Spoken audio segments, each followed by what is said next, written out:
Hello everyone, welcome to another video. Today we are back in the Reading Data Journal, finishing off some more pages. I am so happy to be back working on this journal and sharing it with you all. If you are new here, I have started somewhat of a series with setting this up for 2025 and for future years, as this is a long-term collection type journal. I have already done the global portion at the front of the book and this cover page off to the side. If you would like to check out the videos that link to those, I will have them in the description below. Today we are focusing on the pages that I want to use for stats over 2025. This will be broken down into another 2 videos, maybe 3. So this first portion is going to be one that actually took the longest to set up off like the 4 times speed that I put these videos at. It was a very long slog, but I am very happy with how it's all come together. So this first page we're setting up is called A Year at a Glance. It will also follow over onto the next 2-page spread, and I use this all the time. So if you're not new to the channel, this would not be new information to you, but I like this a lot. It's kind of a visual, but also it's helpful when I am doing things like stats wrap-ups. I can quickly look at it at a glance. That's kind of why it's called that, to see what books were finished where, or find a specific 5-star read on a certain month. It's just really easy to have such a quick visual rather than going through each month in my actual reading journal and trying to find that information. So I wanted to put this at the front. It's kind of like the same aspect as if you were setting up a future log. It has all those calendars. Thankfully, I didn't make any mistakes on the calendars this time round. I always feel like there's a sense of pride when you don't make any mistakes if you hand draw every single calendar of the year into your journal. There have been many a times where I have, but I always try to set up beforehand with the dates correctly, but I still get anxious every single time I do it that I've messed up somewhere, because obviously you're following along with every single month. So you don't want to make that mistake very early on and then have everything off and have to be redone again. This part is already done, and thankfully for you, I have gone ahead and skipped doing all those other calendars.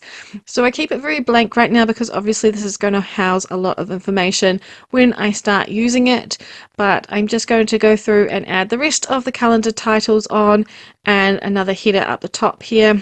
I always call this page the glance continued because I've always had 2 pages for this setup in my A5 journal, and I'm very grateful that I've been able to minimize it down to 1.5. I think it looks really clean right now. I'm hopeful that it will stay that way. I've already got my color scheme for 2025 picked out now. I've actually spent today doing that, which is much further into the future than this video. This was actually filmed a while ago, and don't worry, the mentioning of this taking a lot of effort to make didn't come with this injury to my hand. It was very much so unrelated. No stationery was harmed in the making of that injury. It was very much so something else, but I'm all good. It really was such a short-term thing, and you'll notice that that little compression is taken off throughout this video. We have now flipped over onto another page, and on this left side I am going to do my DNFs and rereads. This is a page that I haven't been doing in my current reading data journal together. I initially set it up that way, but for 2024 I didn't really need a rereads page. I have decided that I'm going to keep these 2 together each year. So this journal would hopefully cover at least another 2 years after 2025, and I want to ensure that this page is together. It kind of gives me a basis to work with, as I really want to cut down on how many books I DNF. I am a firm believer that you shouldn't read books that you're not enjoying, but equally I'm very good at DNFing quickly if I'm bored, so I would like to limit or challenge myself to try and read things a little bit longer, as there's been quite a few books this year where I've wanted to DNF and I've continued on because of maybe a friend told me it gets better, or I just continued on because it was a book club read or something like that, and I've actually ended up enjoying it. So I'd like to hope that there are some stories out there that maybe I should be reading a little bit longer into. So hopefully having only just one portion of this page will be more than enough for all the DNFs of 2025. It will definitely be enough for the rereads, though I do plan on picking up a few series that I've already read next year and a little bit this year, and then maybe falling over into 2025. Unfortunately, you can't see the white gel pen very well, but one side says DNFs and one side says rereads. That's all. On this right-hand side is where everything took a long time, because whilst you're seeing me set just this portion up, I actually have multiple pages that look identical to this, just with different headers, and it took a long time. I was very much so inspired by Katie Reed's fiction over on Instagram. I will link their page below in the description as well. She has these beautiful like honeycombed boxes with the amount of books that she reads each month and how she decorates them. So heavily inspired by her. I actually belong to the group chat for reading journals that I think she hosts. So yeah, very happy to give a shout out to this creator. And I'm not sure if she's definitely not the OG creator of it. I mean, a lot of people do variations of this, but because I saw quite a lot of these pages from her page, from her Instagram, sorry, I decided to credit her because I would have never thought to track so many different ways of books over the year, but I think it really works. So this first one we're looking at is star ratings.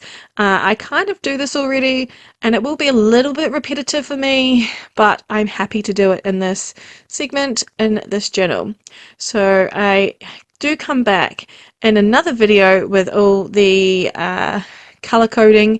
It's not in this one, I'm afraid. I left it to the end, but I have done that today. I'm very happy with the colors I've chosen for 2025, but for now these little circles down the bottom of the page will remain blank, but they are going to represent each star rating. And I have changed a little bit. I did have 9 down here, but I'm only going to track 8, and I kind of just DNF after 2 stars, so I didn't really know whether or not to carry on having the 1.5 and 1 stars on there since I never use them, but this year I did end up using it at least once, so I figured I'd better have a colour just in case for 2025, but I'm hoping not to have that happen at all.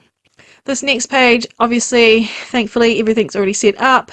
It's going to be for genres, and I do come back, like I mentioned in that next video, and add in what genres I'm tracking. This one is going to be for format. Some people call this source. This will be where I track what I read: physical, ebook, audiobook, or mixed reads in that way. And there's one more page on the other side that has the same setup, and that will be for length. So I'm looking forward to seeing how these pages work for me next year. It will definitely be more work to fill in, but I am hopeful that if I keep up to date with it quite frequently, that it won't be too much of an issue. It will add to my monthly wrap-ups if I leave it all to the end of each month, so maybe that will be some good footage to add to those videos because I do enjoy sharing them. And now we're done with those pages. Thank you so much for spending some time with me today. Like I mentioned, there will be another video in the Reading Data Journal to come, and I hope that you'll check it out. Until we next meet, I hope you have fun reading or journaling, and I will see you in my next video sometime very soon. Bye everyone.